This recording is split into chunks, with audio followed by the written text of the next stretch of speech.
Assalamualaikum warahmatullahi wabarakatuh. Nama saya Siska Nur Saidah dari IKIP Budi Utomo Malang, jurusan Pendidikan Bahasa dan Sastra Indonesia, Fakultas Pendidikan Ilmu Sosial dan Humaniora. Di sini saya ingin menjelaskan sedikit mengenai penelitian pembelajaran bahasa dan sastra Indonesia, yaitu grounded research. Pendekatan grounded theory adalah untuk menghasilkan atau menemukan suatu teori yang berhubungan dengan situasi tertentu. Inti dari pendekatan grounded theory ialah pengembangan suatu teori yang berhubungan erat kepada konteks peristiwa yang dipelajari.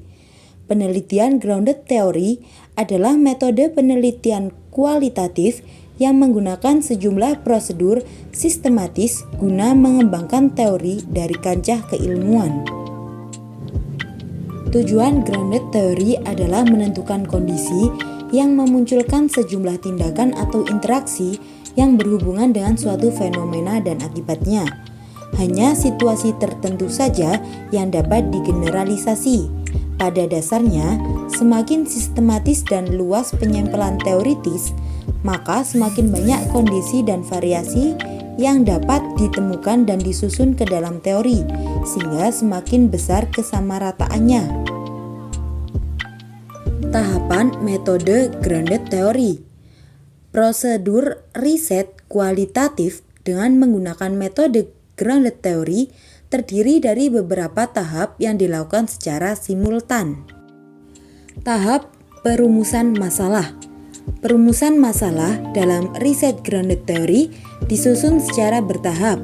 Rumusan masalah pada tahap awal sebelum dilakukan pengumpulan data adalah bersifat lebih luas dan umum, dengan maksud rumusan masalah tersebut digunakan sebagai pedoman dalam kegiatan pengumpulan data.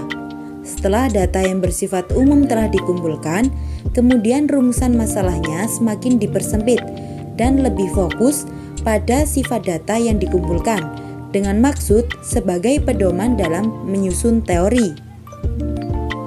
Selanjutnya, tahap penggunaan kajian teoritis.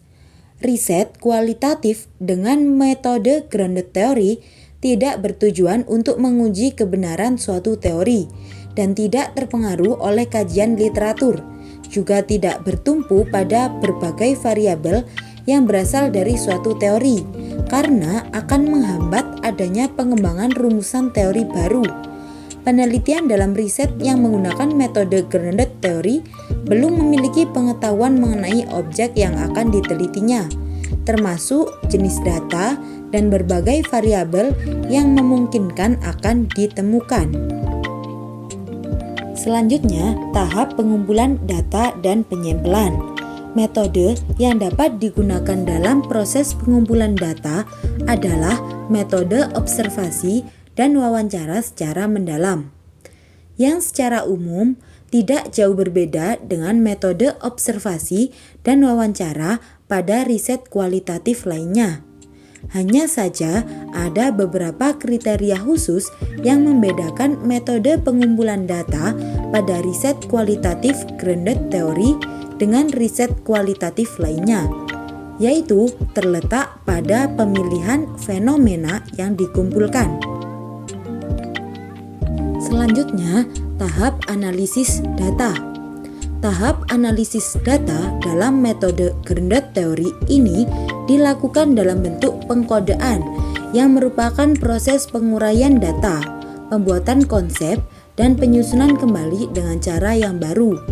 Ada beberapa cara untuk melakukan pengkodean, yaitu 1.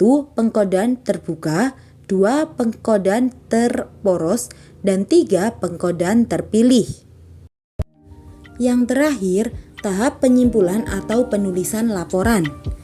Tahap pengambilan simpulan pada riset kualitatif dengan menggunakan metode grounded theory tidak didasarkan pada generalisasi, tapi lebih ke spesifikasinya. Riset grounded theory dimaksudkan untuk membuat spesifikasi terhadap 1. Kondisi yang menjadi sebab terjadinya suatu fenomena.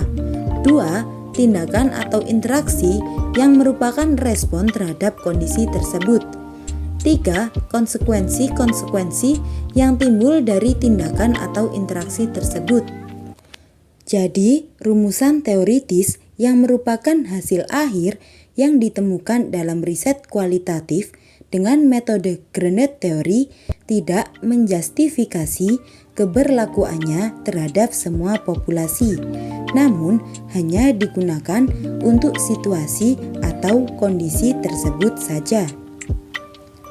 Demikian yang dapat saya sampaikan. Mohon maaf atas segala kesalahan dalam penyampaian. Wassalamualaikum warahmatullahi wabarakatuh.